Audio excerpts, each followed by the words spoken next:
Police জেলার নামখানা থানার পক্ষ থেকে একটি জরুরি ঘোষণা।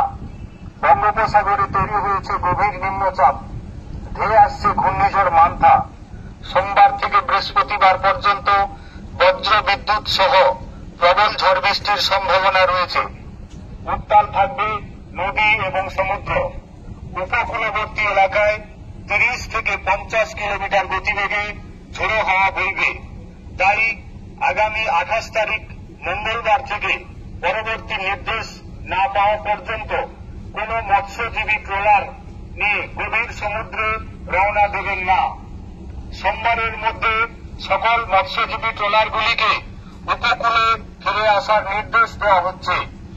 নদী এবং সমুদ্র তীরবর্তী এলাকার বসবাসকারী বাসিন্দারা প্রয়োজনে নিকটবর্তী ঘূর্ণিঝড় আশ্রয় কেন্দ্র বা পাকা স্কুল বাড়িতে আশ্রয় নেবেন। সুন্দরবন পুলিশ জেলার নামখানা থানা সর্বদা আপনাদের পাশে রয়েছে।